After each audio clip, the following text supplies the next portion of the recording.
The doctor stopped the ultrasound mid-motion. Not slowly. Abruptly. Her hand froze on the probe, her eyes locked on the screen as if it had turned dangerous.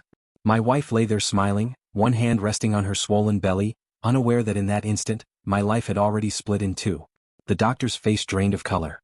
She excused herself, then returned and asked me, only me, to step into the hallway. What she showed me minutes later wasn't speculation or suspicion. It was data. Blood. Genetics. A mismatch that didn't argue, didn't accuse, didn't explain, just existed. It told me the child my wife was carrying was not mine. And worse, it hinted that I might already be in danger. I walked back into that room and held my wife's hand, careful not to let my breathing change. From that moment on, everything became quiet preparation. If you've ever felt betrayed by the person closest to you, stay with me. Consider subscribing, not out of habit but because stories like this need witnesses. And if you've lived something similar, share it in the comments. Silence is how these things survive. The hallway consultation room had no windows. That was the first thing I noticed. No clock either. Just pale walls, a desk bolted to the floor, and a computer screen angled away from the door as if secrecy had been designed into the architecture. The doctor closed the door behind us carefully, not quietly but deliberately, as if sound itself no longer mattered. She didn't sit down right away. She stared at the screen again, fingers resting on the edge of the desk, knuckles white. I could see my own reflection in the dark glass, older than I had felt that morning, eyes already carrying the weight of something unnamed. What she showed me wasn't dramatic. No red warning signs. No flashing alerts. Just columns of information that had never meant anything to me before. Blood type markers, genetic flags, cross-referenced lab IDs. She explained it slowly, professionally, the way people do when they are trying not to let their concern leak into their voice. The pregnancy had been linked, automatically, through shared insurance and prior testing, to my medical profile.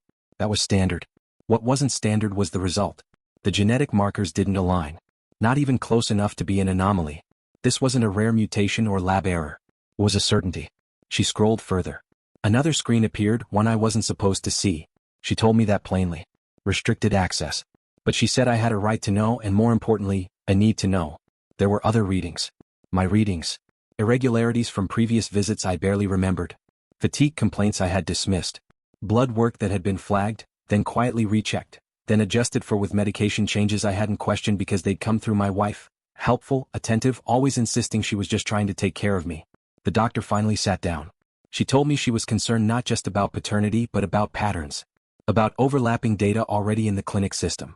About abnormal results that didn't belong in isolation. Then she said something that settled into me like cold water. I needed to be careful. She didn't accuse my wife.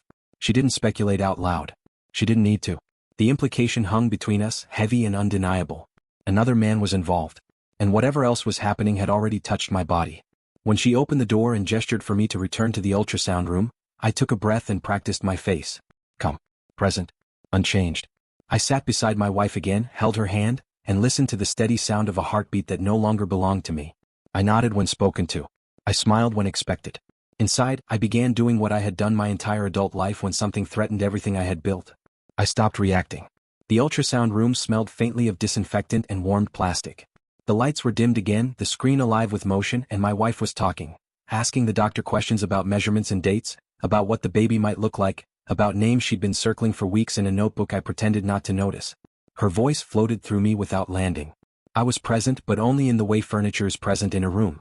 The doctor answered her carefully. Too carefully. Neutral words, steady tone, no deviation from routine.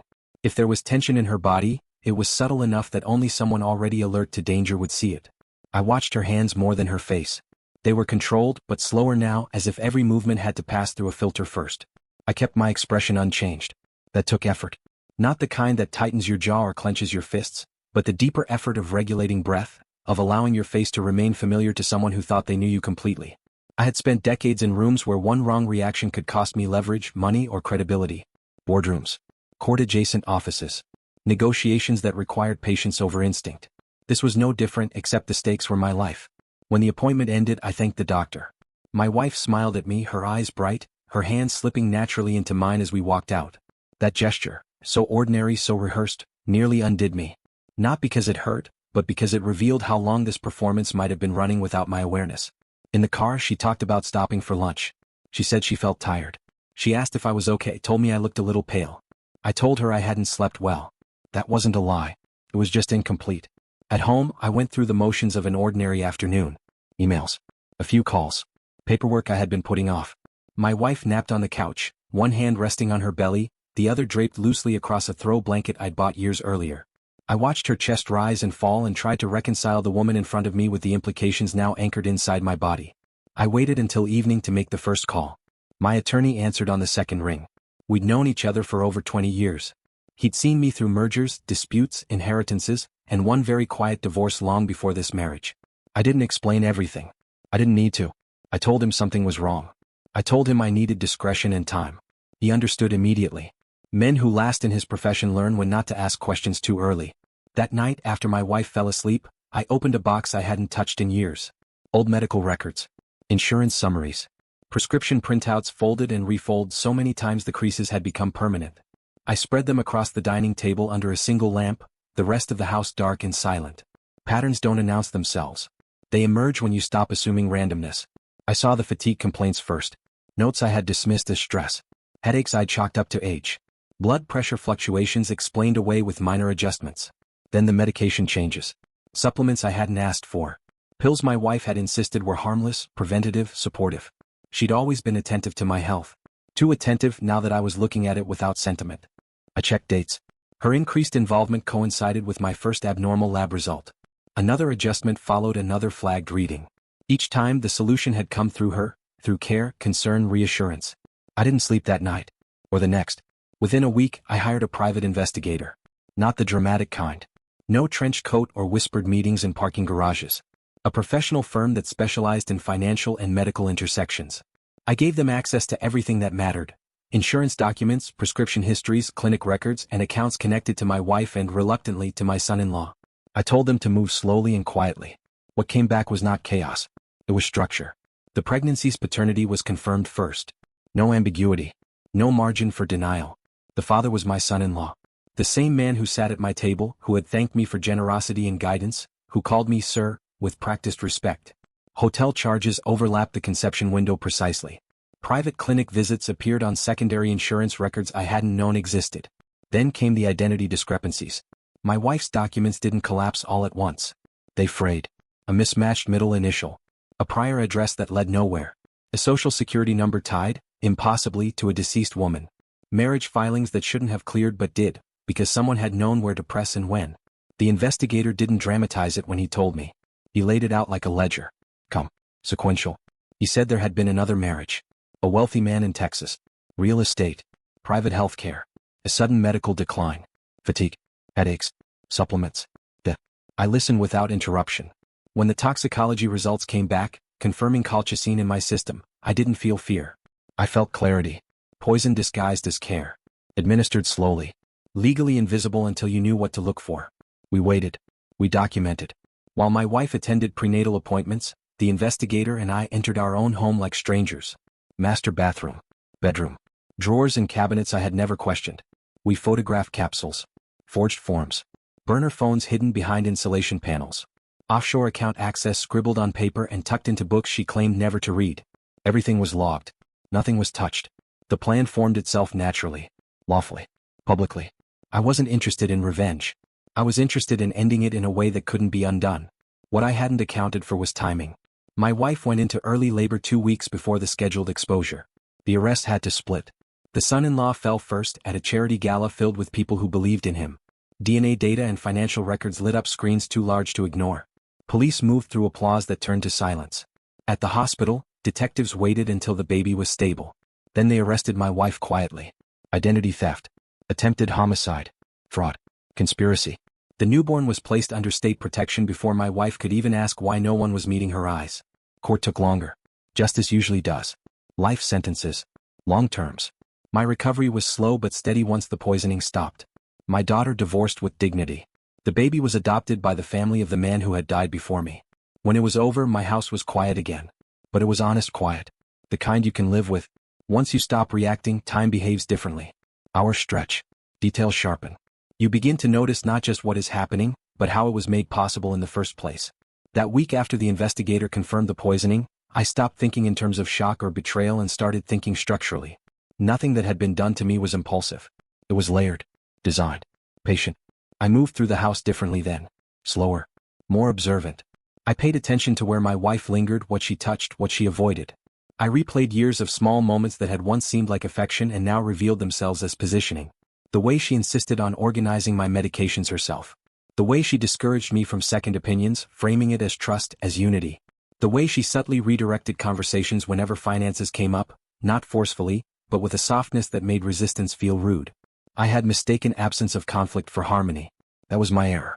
I began documenting my days as if I were already preparing testimony. Not emotionally, factually.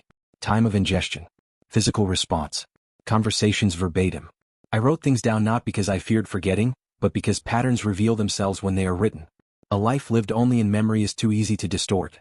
My attorney and I spoke every other night. Short calls. No speculation. Only confirmations. He coordinated quietly with law enforcement, who were careful not to alert anyone connected to my wife or my son-in-law. We understood that premature confrontation would collapse the structure before it could be fully exposed. The investigator dug deeper into the fabricated identity. It turned out my wife had been living as herself only in fragments. The woman I married was assembled from legitimate remnants of a deceased person's life. Birth certificate from one state, educational records from another, a driver's license processed through a county office known for understaffing and procedural shortcuts. Each piece on its own looked ordinary. Together, they formed a person who shouldn't exist. Her prior marriage emerged slowly. Not because it was hidden well, but because it had been allowed to fade. The man she married before me had died quietly, his estate settled without noise. He had been wealthy enough to insulate suspicion, isolated enough to avoid scrutiny. His medical decline mirrored mine with uncomfortable precision. Fatigue, headaches, appetite loss. A regimen of vitamins introduced by a devoted spouse. I read the toxicology report again and again. Colchicine. A drug that doesn't scream. It whispers. Symptoms that mimic aging, stress, common illness. Enough to weaken. Enough to confuse. Not enough to kill quickly, just slowly enough to allow for control. The investigator found offshore accounts opened years before I met her. They were dormant, patient. Waiting. Funds had begun moving recently. Not recklessly, but with confidence, as if the timeline had accelerated. I watched my wife prepare nursery items while knowing the child wasn't mine. That knowledge didn't ignite rage in me. It created distance. A clean, cold distance that allowed me to observe without interfering. I wondered how long she had known the pregnancy would expose her. Whether she had underestimated the clinic systems, or simply believed she had already controlled enough variables to survive discovery. What unsettled me most was not the affair, nor even the poisoning. It was the calm with which she lived inside the deception. She slept well. She laughed easily. She spoke about the future with a certainty that suggested she believed in it. I began to understand that she didn't see herself as immoral. She saw herself as efficient. When the plan for the public exposure took shape, it wasn't theatrical. It was procedural. The charity gala was chosen not for drama, but for jurisdictional clarity and witness density. Financial disclosures. DNA verification. Surveillance logs. All presented simultaneously, so no single narrative could be controlled or redirected. I didn't rehearse what I would say because I wasn't going to say anything. The truth doesn't need a spokesperson when it arrives intact. The early labor disrupted the timeline but not the outcome. The arrests separated, but the evidence didn't. Watching my son-in-law led away in front of people who had admired him felt less like victory and more like closure. Watching my wife arrested in a maternity ward felt surreal but necessary. Crimes don't pause for childbirth. Recovery came slowly once the poisoning stopped. My body remembered how to function. Energy returned in increments. Headaches faded. I relearned what it felt like to wake without fog. The court proceedings were exhaustive. Life sentences are not handed down casually. Neither are long terms built on layered fraud and attempted homicide. I attended every session. Not because I needed to, but because I wanted to see the process completed without interruption. My daughter's divorce was quiet, dignified. She didn't ask me why I hadn't told her sooner. I think she understood that some truths must be placed carefully, not thrown. The baby was adopted by the family of the man who had died years before. That, more than anything, felt like balance. Not justice exactly, something calmer. Now, when I sit in my house, the quiet no longer feels deceptive. It feels earned. I don't mistake peace for safety anymore. I understand how easily one can be manufactured to destroy the other. There is a particular kind of discipline required when you know the truth but are not yet allowed to act on it. Not because you lack the means, but because action too early would only serve the person who built the lie. That was the stage I entered next, the waiting. And waiting, I learned, is not passive. It is work. Every morning, I took my pills exactly as instructed, except I didn't swallow them. I learned how to fake it convincingly. A sip of water. A swallow that wasn't one. A practiced movement of the jaw. Then the capsule, later, into a hidden container I carried on me at all times. It became ritual. Precision mattered. Any deviation would have been noticed. My wife watched me closely in those days. Not overtly. She never hovered. But she noticed patterns the way someone monitoring a process notices flow rates and tolerances. She asked how I felt. She noted my energy. She commented when I seemed better, smiled when I said I was just having a good day. I realized then that my recovery, however slight, would have alarmed her if it happened too quickly. So I moderated it. I stayed tired. I stayed muted. I stayed exactly where she expected me to be. At night when she slept, I reviewed logs. The investigators' reports grew thicker. Financial pathways mapped out like river systems. Money moving through shell companies, accounts opened and closed with careful timing. None of it sloppy. None of it rushed. This was not desperation. This was profession. We identified the offshore accounts fully by midweek. Jurisdictions chosen for opacity but not immunity. Everything leaves a trace if you are patient enough to follow it. The investigator was very patient. My attorney coordinated with prosecutors without my wife's name ever appearing in official correspondence. She remained, on paper, exactly who she claimed to be. That was intentional. A lie collapses best when it believes itself intact. I began thinking about my son-in-law in a way I hadn't allowed myself to before. Not emotionally, strategically. He wasn't the architect. He was an asset. Useful. Accessible. Ambitious enough to cooperate, arrogant enough to believe he was exempt from consequences. The pregnancy wasn't a mistake. It was leverage. Against me, yes, but also against him if needed. A child creates urgency. Urgency creates compliance. What struck me was how comfortable he had been in my presence during that time. How easily he accepted my hospitality. How readily he used the language of respect while violating every boundary that language implied. I understood then that betrayal is rarely fueled by hatred. It's fueled by entitlement. The investigator confirmed their relationship timeline with precision. Hotels booked under third-party apps. Clinic visits paid in cash. Burner phones activated and discarded in patterns consistent with long-term planning. They weren't hiding. They were operating under the assumption that no one was looking closely enough. They were right, until they weren't. The day my wife went into early labor, I was reviewing surveillance stills when the call came. Her voice was calm, controlled. She said her water had broken. She said not to worry. She said she'd already called a car. I told her I'd meet her at the hospital. I said it the way a husband is supposed to say it. Concerned. Focused. Useful. The team adjusted immediately. The arrests had been designed to happen together. Now they wouldn't. That created risk but not chaos. We had prepared for contingencies. This was simply one of them. At the hospital, I stayed where I was supposed to stay. I filled out forms. I answered questions. I avoided eye contact with anyone who might read too much into my stillness. When detectives arrived later, they didn't approach. They didn't signal. They waited. The baby was delivered without complication. I saw the child once briefly. Not out of obligation. Out of acknowledgement. The child was innocent of all of it. That mattered to me. When they took my wife into custody, it was quiet. No shouting. No resistance. She looked at me once, searching my face for something. Confusion, maybe. Or calculation. I gave her neither. The son-in-law's arrest came days later, under lights he had chosen himself. The gala proceeded as planned. The evidence was presented clinically. Screens don't raise their voices. They don't argue. They just display.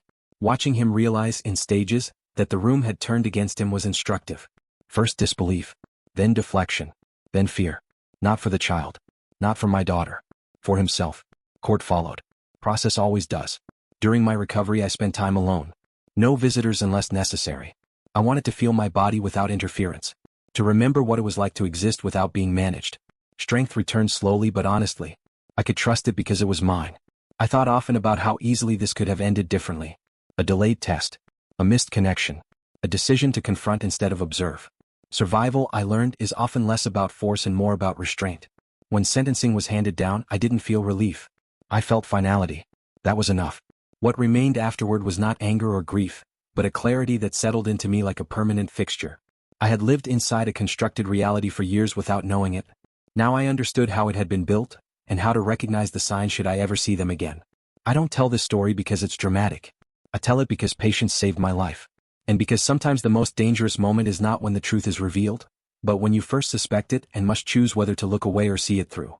After the arrests, life did not rush back in the way people imagine it does. There was no surge of relief, no sudden brightness. What came instead was a long, methodical accounting, of damage, of absence, of the years that had quietly been rerouted while I believed I was living them. The house felt different once my wife was gone. Not emptier exactly. More honest. Drawers closed the way they had been left. Rooms stayed the temperature I set them to. Nothing moved unless I moved it. That was new. I hadn't realized how much of my daily environment had been curated until it stopped happening. My attorney advised me to stay away from the press entirely. Not because there was anything to hide, but because attention distorts. It invites narrative where facts are sufficient. So I stayed home, attended medical follow-ups, and let the process unfold without commentary. Recovery was not just physical. Yes, the colchicine had taken its toll and my body needed time to rebuild. But the deeper recovery was cognitive. I had to relearn trust, not in people but in my own perceptions. Poison works best when it convinces you that weakness is natural, that confusion is your fault, that decline is inevitable. Undoing that conditioning required patience. I kept detailed notes during that period. Not for court, those files were already complete, but for myself. I wrote down moments when I felt clear-headed again. When energy returned unexpectedly. When a headache didn't arrive where it usually did. These small absences of pain were as significant as symptoms had once been. My daughter visited once, briefly. She didn't bring questions. She brought food and quiet companionship. We sat at the kitchen table without speaking much. There are conversations that don't need words. She was processing her own reckoning, disentangling a marriage built on deception, re-evaluating years she had believed were stable. I didn't try to guide her. I had learned the cost of believing guidance is always welcome. The legal proceedings moved forward with the steadiness of something inevitable. Evidence does that when it's complete. My wife's fabricated identity collapsed under scrutiny. Each document contradicted another.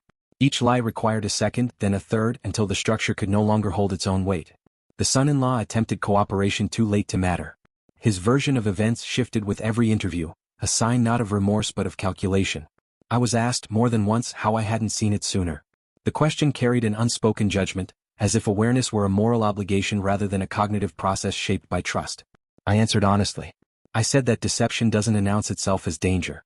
It arrives as care, as attention, as concern. It uses the language you already trust. When sentencing finally came, I attended alone. Not out of principle but out of preference. I wanted to hear the conclusions without distraction. Life sentences are read plainly. There is no flourish. Just a list of crimes and the acknowledgement that some actions permanently remove a person from ordinary society. It felt less like punishment and more like containment. The baby's placement was finalized quietly. I was informed, not consulted. That was appropriate. My connection to that child ended the moment the truth surfaced. Still, I thought about the life that would grow forward, unburdened by the structure that had preceded it. That thought brought me something close to peace. In the months that followed, I reorganized my life deliberately. Finances were reviewed line by line. Accounts closed, reopened, secured. I sold the house. Not because it was tainted, but because I no longer needed to prove continuity. I moved into a smaller place with fewer rooms and more light. I wanted nothing hidden. I noticed changes in myself. I asked more questions. I paused longer before agreeing. I paid attention to how people responded when I didn't immediately comply. Discomfort is instructive. It reveals expectations that were never spoken. One evening, while sorting through what remained of my wife's belongings, items the court had released after review, I found a notebook.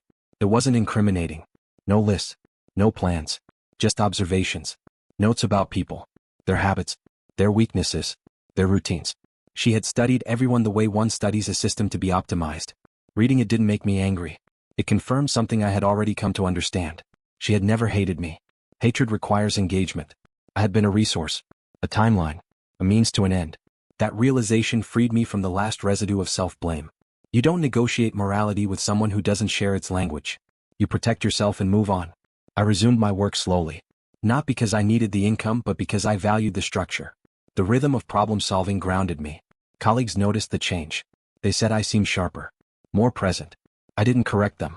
There was nothing to explain. At night, I slept without interruption. That alone felt like a victory. I don't believe survival makes a person wiser by default. It makes them more careful, more selective. It teaches them the cost of assumptions. If wisdom comes at all, it comes later, after reflection has had time to settle. The story people wanted was simple. Betrayal uncovered, justice served, life restored. The truth was quieter, more complex. Life wasn't restored. It was reconfigured. And that, I learned, was enough. Because the measure of what I endured wasn't how spectacularly it ended, but how completely it stopped. There is a moment after any long crisis when the world expects you to resume your old shape. Friends do it without meaning to. Institutions do it automatically. Even your own habits try to pull you back toward familiar grooves. I learned quickly that returning to who I had been before would have been its own kind of failure. The man who trusted without verification was gone. The man who mistook calm for safety had been dismantled, piece by piece, under fluorescent lights and legal scrutiny. What remained was not suspicion, but discernment. There is a difference. Suspicion corrodes. Discernment clarifies. I spent the early weeks after sentencing mostly alone. Not out of isolation but by choice. I wanted to know what my thoughts sounded like without interruption. I wanted to hear my own instincts again and test whether they rang true. Silence is revealing when you let it be.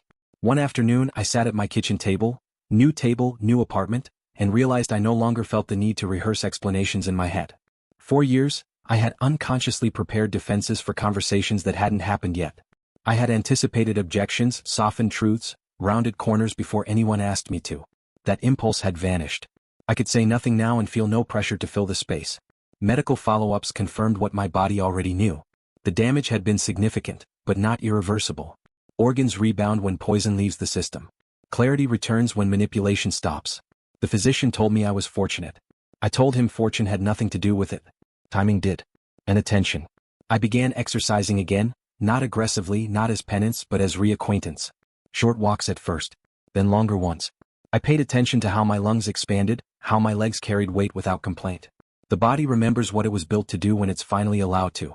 I encountered people who wanted to talk about what had happened. Some out of concern. Some out of curiosity.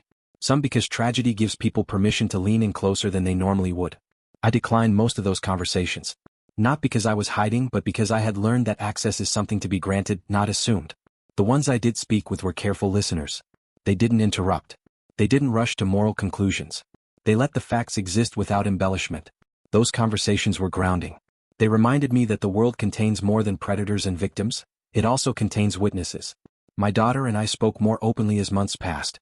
Not about the crime itself but about the quieter consequences. How trust recalibrates.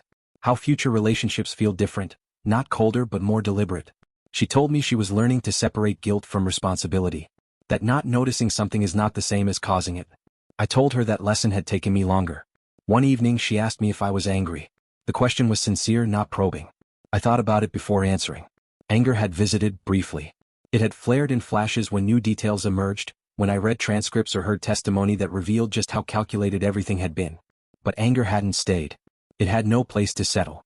What remained was resolve, and a kind of sober respect for the damage unchecked access can cause. I'm not angry, I said finally. I'm exact. That seemed to satisfy her. I continued working though my priorities shifted. I declined projects that required speed over scrutiny. I chose assignments where diligence mattered more than charisma. I found satisfaction in thoroughness, in closing gaps others didn't notice. That had always been my strength. I just hadn't realized how essential it was beyond my profession. Occasionally I thought about my wife, not with longing or bitterness, but with clinical curiosity.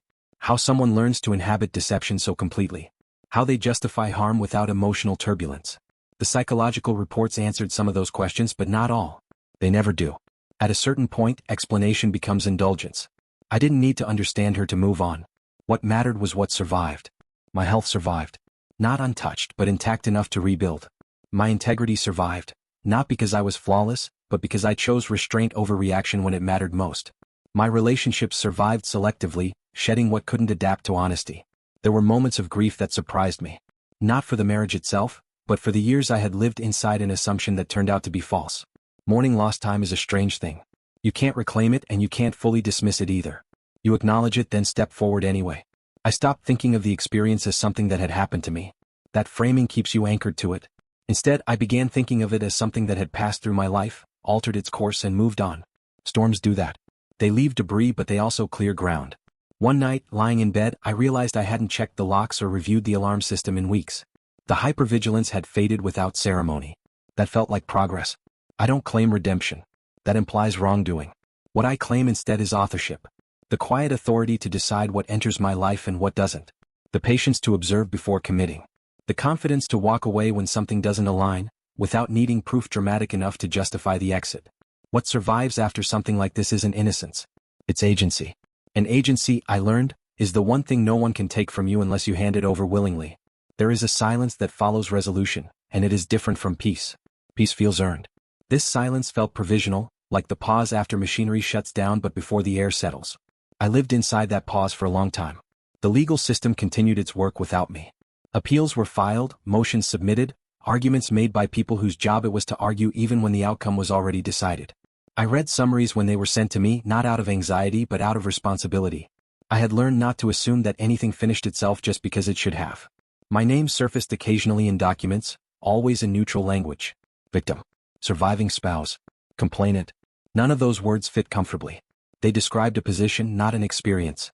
I didn't correct them. Labels matter less than outcomes. What occupied me more was the slow return of ordinary decision-making. Choosing groceries without wondering if the packaging had been tampered with. Taking medication prescribed directly to me, not filtered through someone else's hands. Leaving the house without notifying anyone of my whereabouts. These were small freedoms, but they carried weight. I changed my routines deliberately. Not out of fear, but to prevent myself from slipping back into autopilot. I woke earlier. I cooked more. I took routes I hadn't taken before, not because the old ones were unsafe, but because familiarity had once disguised danger. I wanted to stay awake in my own life. People sometimes asked if I planned to testify publicly or write something formal about what happened. They framed it as advocacy, as awareness. I understood the impulse, but I declined. Exposure had already done its work. Adding my voice to the noise would not make it clearer. Some stories don't need amplification, they need containment. The investigator checked in once, months later. Not professionally, personally. He told me he had closed the file completely. No loose ends. No outstanding anomalies. He said it the way someone confirms a door is locked before leaving a building for good. I thanked him and wished him well. We would not speak again. That was appropriate. I donated most of what remained of my wife's possessions. Not symbolically, practically. Objects carry only the meaning you assign them. I assigned none. The house was empty of her now, not just physically but psychologically. I could move through it without hearing echoes that weren't mine. One afternoon, while sorting through old correspondence, I found a card she had written me early in our marriage. It was affectionate, careful, written in the same precise handwriting I later saw on forged documents. I read it once, then set it aside. I didn't tear it up. I didn't keep it. I placed it where it belonged, with other records of something that had existed but no longer did. I thought often about how easily this could have continued. How a few more months of compliance might have ended me quietly, medically, without suspicion. The realization didn't frighten me anymore. It steadied me. It reinforced the importance of noticing when something feels off even if it looks fine. There is a cultural narrative that survival requires confrontation, that strength reveals itself through explosion, exposure, dramatic refusal. My experience taught me otherwise. Strength in my case was silence, observation, delay. The willingness to let others underestimate me while I gathered what I needed. I began mentoring younger colleagues informally.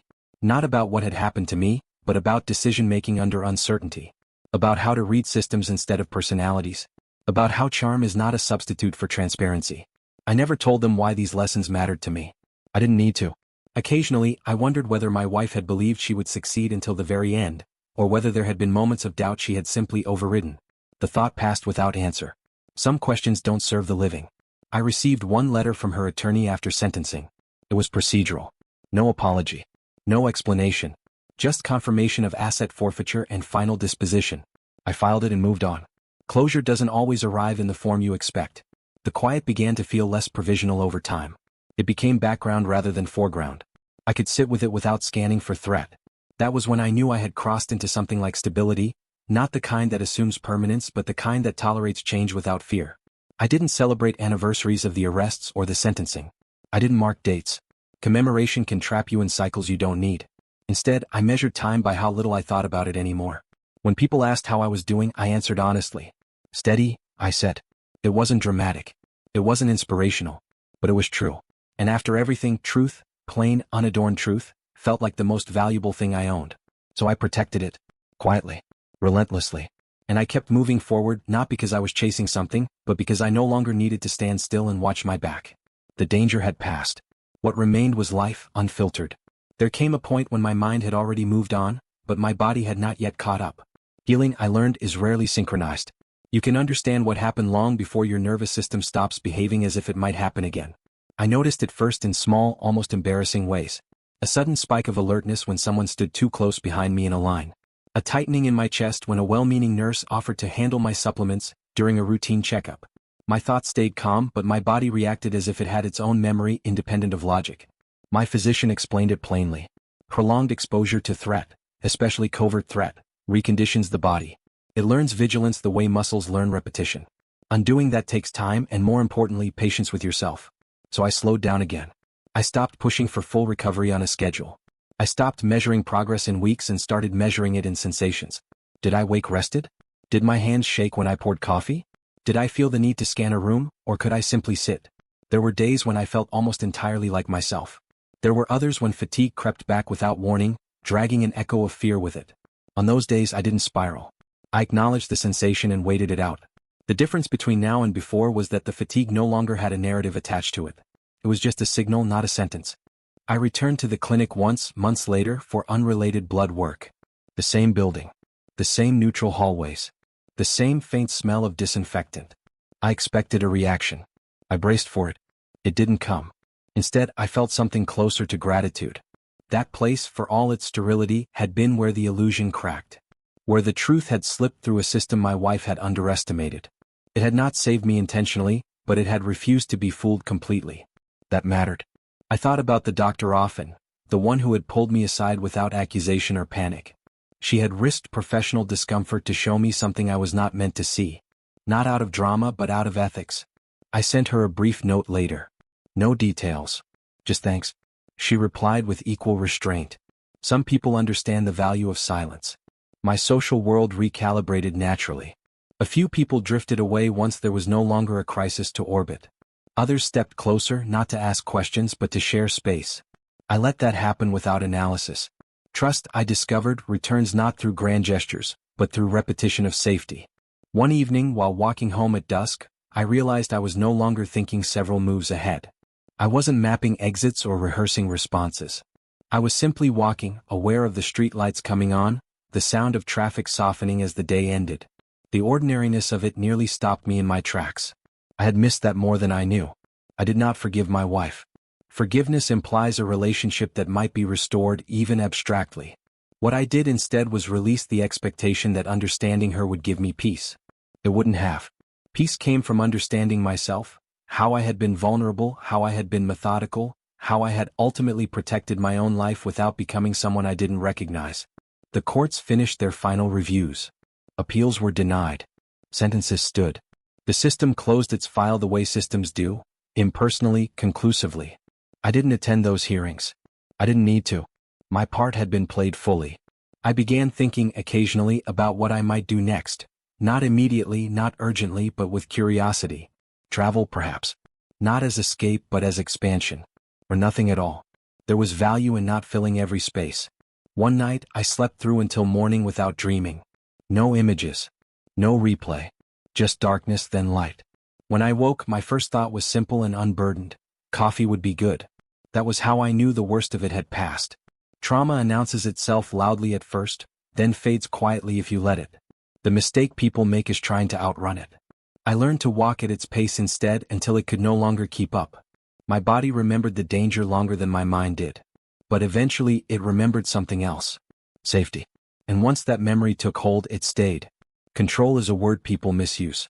They think it means dominance, command, force. What I learned is that real control is quieter than that.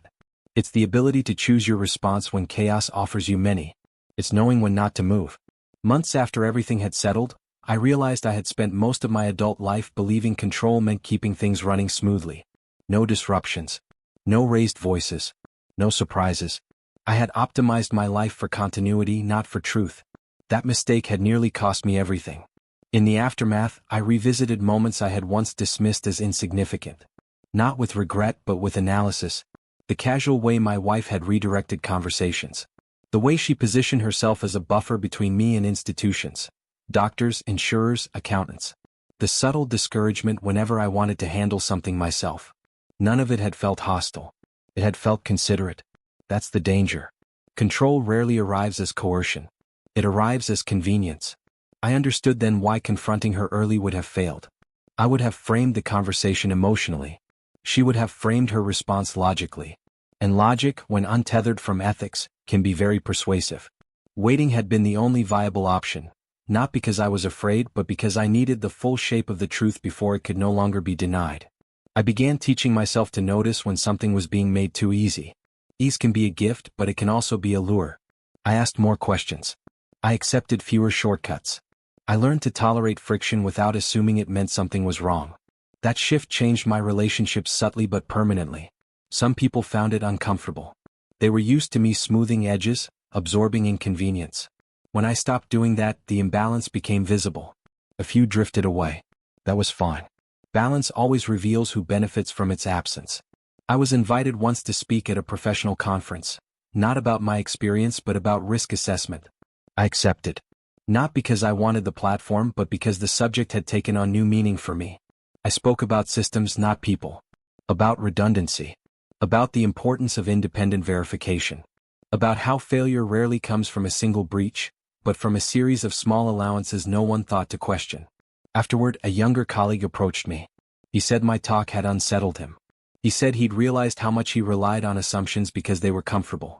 I told him discomfort was not the enemy. Blindness was. That night, I walked home through streets I now knew well. The city felt different to me than it had before, not safer, not more dangerous. Just clearer. I saw patterns where I hadn't before. Not threats, just structures. I thought about the word victory, and how often it's misapplied. There was no victory here. No triumph. What there was instead was reclamation. Of agency. Of time. Of the right to decide what entered my life and what didn't. The body continued to improve. Strength returned in measurable ways. Blood work stabilized. Sleep deepened. I stopped bracing for bad news when the phone rang. That alone felt like a luxury. I allowed myself one indulgence during that period, long, uninterrupted evenings with nothing scheduled. No obligations. No plans. Just time unfolding without demand.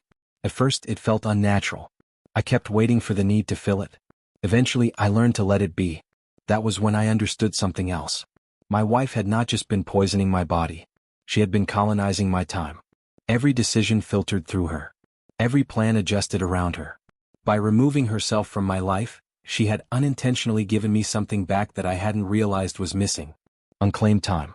Time not optimized for anyone else's agenda. Time that didn't need to produce anything. Time that could simply exist. I didn't rush to use it. I respected it. I let it accumulate quietly like interest. There were moments when memories surfaced unexpectedly, not of betrayal but of ordinary days we had shared. Meals. Trips. Conversations that had seemed genuine at the time. I didn't invalidate those memories. They had been real to me even if they hadn't been real to her. The truth doesn't require erasure. It requires context. What mattered was that I no longer needed to reinterpret my past to justify my present. The past was what it was. The present was mine. Control, I learned, is not about preventing harm at all costs. That's impossible. It's about building a life resilient enough to withstand harm without losing its shape. I had done that, slowly, deliberately, without spectacle. And for the first time since the day in that windowless room, I felt something close to certainty. By the time a full year had passed, I understood that recovery does not announce milestones. There is no moment where you stand up and say, now I am finished with this. What happens instead is quieter. The weight lifts so gradually that one day you reach for it and realize it's no longer there. I noticed it while doing something unremarkable, standing in line at a pharmacy. The clerk asked if I had any questions about my prescription. The question landed, passed through me and exited without friction. No tension. No suspicion. No internal calculation. I said no and meant it. That was new. For a long time, every interaction involving medicine had felt loaded. Like a door that might swing open into something dangerous if I wasn't careful. Now it was just a transaction again. Ordinary. Boring.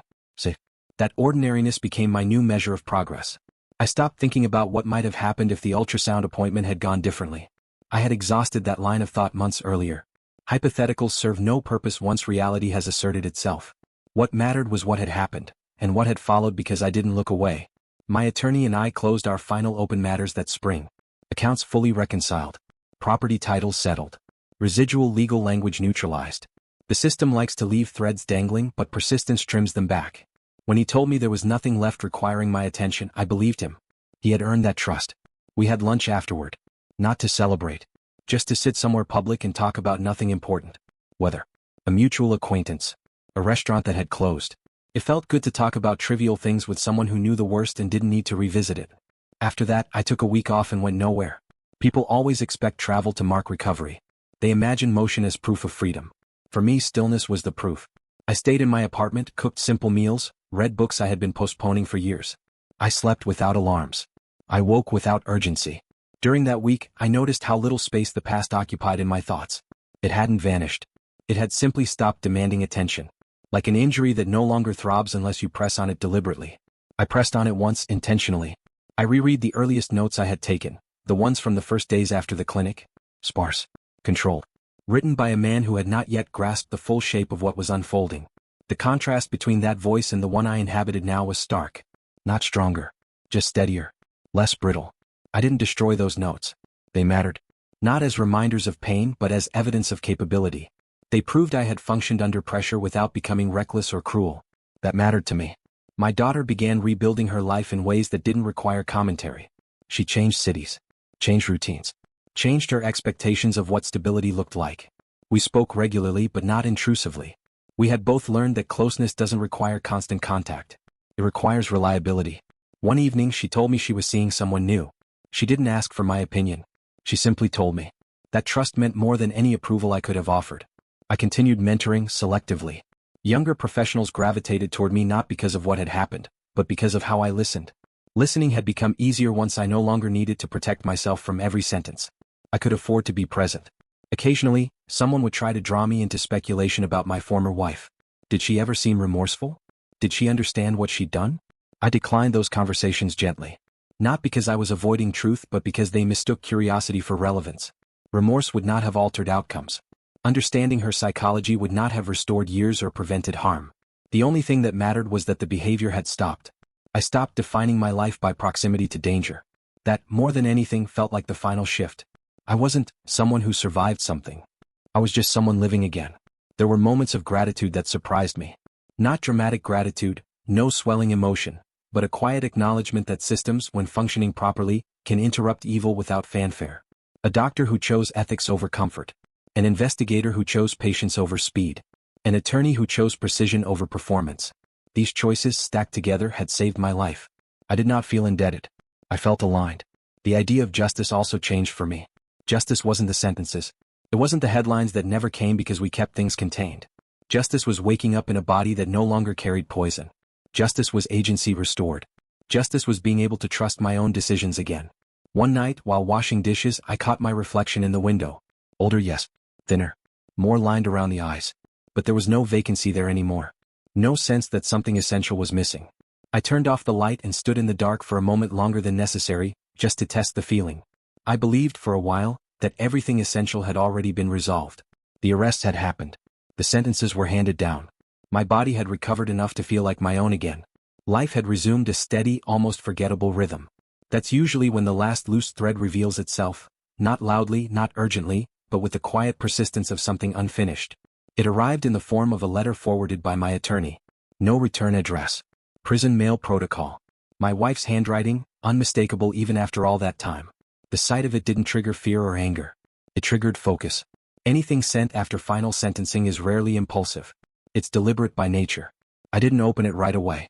I let it sit on my desk for 2 days untouched. Not as a power play but as a test. I wanted to know whether the sight of her words still had influence over my internal state. It didn't. That mattered. When I finally opened it, I did so slowly, the way you examine something not because it's dangerous but because it deserves accuracy. The letter contained no apology. That absence was not surprising. What surprised me was the tone, measured, almost administrative. She wrote as if we were still partners in some long-term arrangement, as if the terms had merely changed.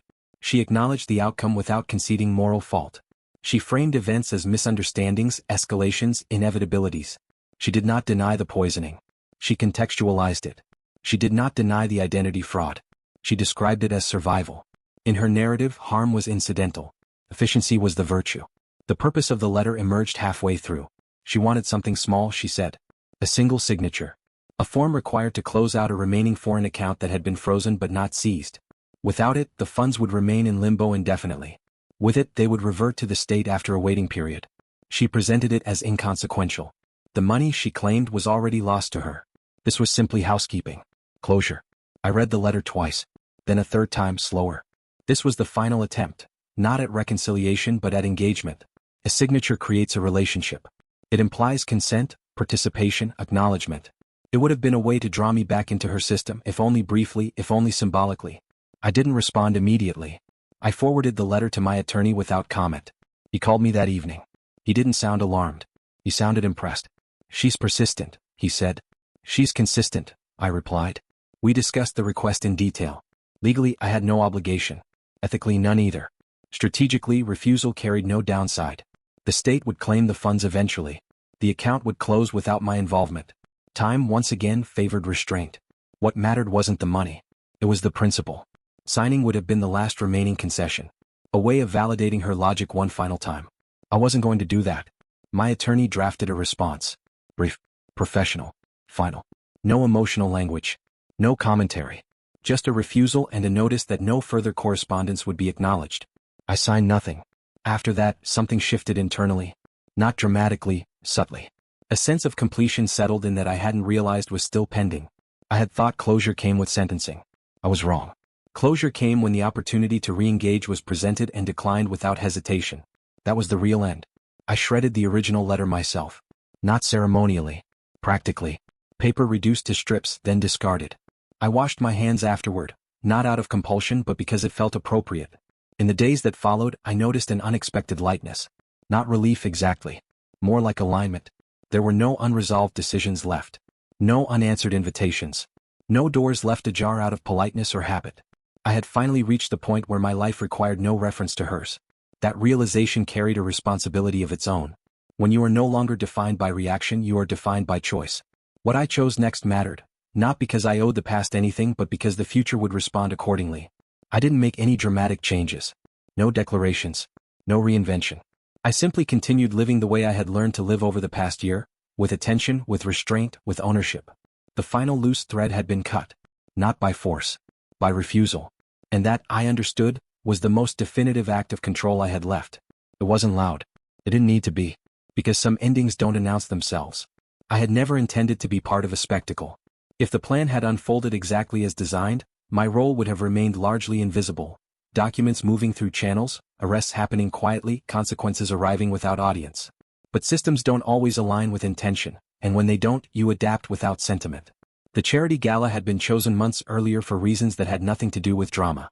It was a convergence point. Jurisdictionally clean. Financially relevant. And, most importantly, dense with witnesses who understood the language of evidence. People who believed in documentation, process, and reputation. People who would recognize certainty when it was presented without embellishment. I arrived early. Not because I needed to prepare but because I wanted to observe. The room filled gradually with familiar faces. Investors, board members, donors, men and women accustomed to curated narratives and controlled appearances. The son-in-law moved through them easily, confident, well-tailored, speaking the dialect of success fluently enough to avoid scrutiny. He did not look like someone on the brink of exposure. He looked like someone who believed the world still worked for him. I stood off to the side, unnoticed. That suited me. When the presentation began, it was framed as a standard donor briefing. Financial transparency. Impact metrics. A review of initiatives supported by the foundation. No one expected deviation. That was the point. The more ordinary the setup, the harder it is to dispute what follows. The first screen displayed DNA data. Claim. Anonymous. Labeled only by identifiers that meant nothing to the audience until the explanation followed. Paternity results. Statistical certainty. No interpretation offered beyond what the numbers already said. The room shifted perceptibly then. Murmurs. People leaning forward. Not outrage yet, confusion. Confusion is fertile ground for truth. The second screen displayed financial overlays. Timelines. Transfers. Offshore accounts mapped against personal expenditures. Hotel charges aligned with clinic visits. The dates were highlighted, not emphasized. They didn't need emphasis. They spoke for themselves. By the time the surveillance images appeared, grainy, unflattering, indisputable, the room had gone quiet. Not shocked quiet. Evaluative quiet. The kind that precedes recalibration. I watched the son-in-law as realization moved across his face in stages. First dismissal. Then recognition. Then panic, poorly concealed. He looked for exits that had already been closed. He looked for allies who suddenly found something else to focus on. Police entered without urgency. No raised voices. No dramatic gestures. Just names spoken clearly, hands guided into position, rights read with procedural neutrality. The arrest was efficient. Public yes but not theatrical. It didn't need to be. I didn't watch him leave. My attention was already elsewhere, on the room itself, on how quickly narrative collapses when facts arrive intact. Reputation is not destroyed by exposure. It's destroyed by contradiction. The story people believe simply stops working. I left before the event concluded. There was nothing more for me there. At the hospital, the arrest of my wife unfolded differently. Not publicly but with equal finality. Detectives waited until the child had been stabilized, until there was no immediate medical risk. Then they proceeded. Identity theft. Attempted homicide. Insurance fraud. Conspiracy. Each charge read calmly without accusation in the voice. She listened without visible reaction. I was not present in the room when it happened. That too was intentional. Closure does not require proximity. The newborn was transferred into state protection before my wife could ask what would happen next. The system moved the way systems should, methodically, without sentiment, prioritizing safety over explanation. Afterward, the two events were spoken about as if they were separate stories. They weren't. They were the same structure resolving itself from different angles. The media tried to connect them. They failed. Too many jurisdictions. Too much complexity. Too little appetite for nuance. The story never became what it could have been, and that was fine. Justice does not require an audience. Court proceedings followed in the months that came next. I attended sparingly. Evidence was presented. Expert testimony layered context onto data that already stood on its own. Defense arguments circled inevitability, circumstance, psychological framing. None of it dismantled the structure of facts. Sentencing was not dramatic. Life sentences are delivered with restraint. They carry their own gravity without performance. The son-in-law received a long term that reflected both cooperation and culpability. The system accounted for everything. When it was over, there was no applause. No release. Just an acknowledgement that a process had completed its arc. I returned home afterward and sat in silence for a long time. Not because I was overwhelmed, but because there was nothing left to anticipate. No next move. No contingency. No hidden variable waiting to surface. The public reckoning had occurred not through confrontation but through alignment. Of data. Of timing. Of restraint. Courtroom stripped things down. No mood lighting. No music. No room for performance unless it serves procedure. I appreciated that. By the time the trials reached their final phase, I had grown intolerant of spectacle. I wanted clean lines. Conclusions that didn't depend on interpretation. I attended the sentencing hearings separately, not because I had to, but because I wanted to witness the last transformation, from private threat to public record. When something nearly ends your life, it deserves acknowledgement, even if that acknowledgement is silent. My wife entered the courtroom in restraints that didn't seem to register with her. She looked composed, alert, prepared. That was consistent with everything I had learned. She had never relied on denial. She relied on reframing. Even now, she appeared to be evaluating the room, not fearing it. The prosecution didn't dramatize their case. They didn't need to. Timelines were read. Medical experts testified to dosage accumulation and intent. Financial analysts mapped transfers that removed any plausible claim of ignorance. Identity specialists dismantled the fabricated persona piece by piece, not as an attack but as a demonstration. What struck me most was how ordinary it all sounded when reduced to facts. Poisoning, when stripped of metaphor, becomes chemistry. Fraud becomes arithmetic. Conspiracy becomes coordination. The horror people imagine dissolves under fluorescent lights and sworn testimony. Her defense leaned heavily on psychology, on narrative, on survival framing. They spoke about trauma, adaptation, necessity. They tried to contextualize behavior without contesting it. That strategy might have worked in another room with another audience. Here it landed flat. Context does not excuse pattern. Explanation does not erase outcome. When the verdict was read, she did not react. No outburst. No collapse. Just a tightening of the jaw, a recalibration of posture. Life sentence. No possibility of parole within any time frame that mattered. The words were spoken calmly. Recorded. Final. I felt nothing dramatic. No surge of relief. No vindication. Just a quiet confirmation that reality had aligned with record. The son-in-law's sentencing followed weeks later. His demeanor was different. He looked diminished. Older. The confidence that had once carried him through rooms like armor had abandoned him. He spoke when given the opportunity, not to apologize, but to explain himself into a better position. Cooperation. Influence. Pressure. He framed himself as secondary, reactive, swept along by something larger. The judge listened, then read the sentence. Long, substantial. Reduced only where cooperation had been verifiable. The system acknowledged his choices without indulging his excuses. After that, there was nothing left to adjudicate. I walked out of the courthouse alone the way I had walked into it. No one stopped me. No one asked for comment. That anonymity felt appropriate. I had not done anything heroic. I had simply refused to disappear quietly. In the weeks that followed, administrative matters concluded. Insurance claims closed. Medical records finalized. My name was removed from systems that had once been used against me. The past receded into documentation where it belonged. The baby's adoption was finalized around the same time. I received notice through official channels. No photos. No updates. Just confirmation. I sat with that information longer than I expected to. Not because I felt connected, but because it represented the last human consequence of something that had started long before I understood it. That child would grow up without knowledge of the structure that preceded them. That mattered. More than punishment. More than exposure. One evening, I sat at my desk and reviewed everything one last time, not obsessively but deliberately. Reports, judgments, correspondence.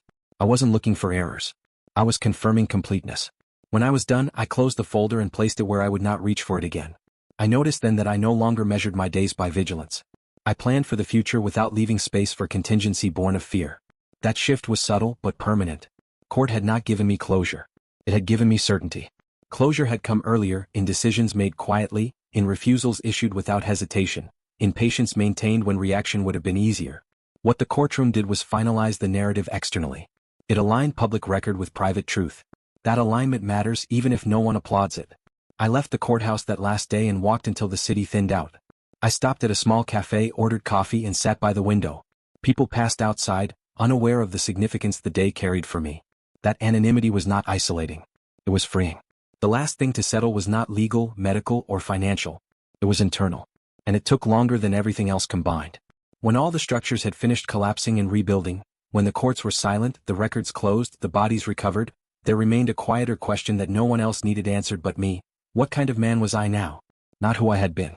Not who I had survived being. But who I would choose to be with nothing pressing against my back. I discovered the answer gradually, through absence. No one monitored my schedule anymore. No one curated my health. No one positioned themselves between me and my own decisions.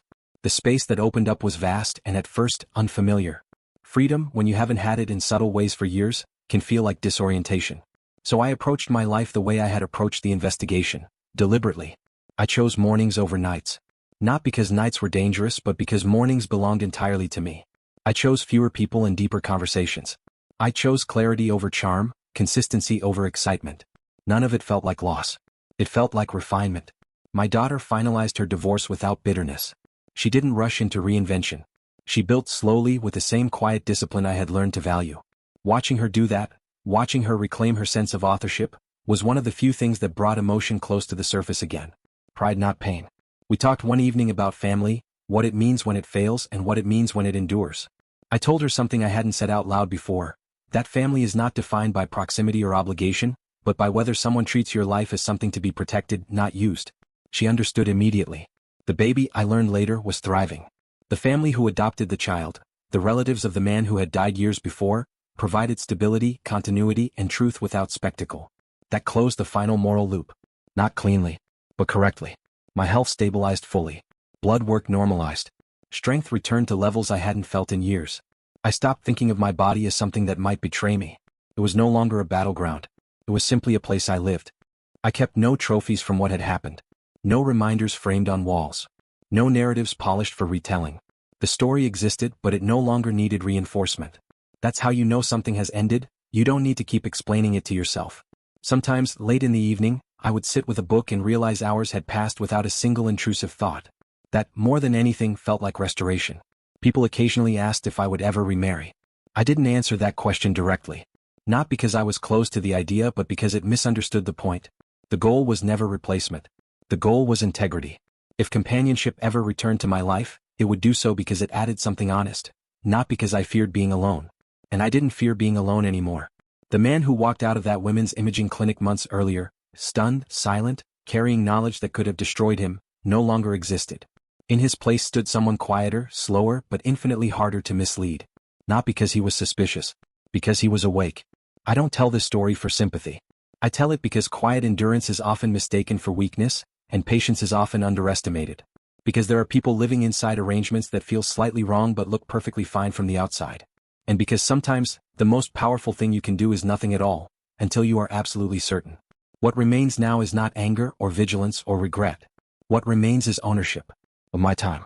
Of my body. Of my future.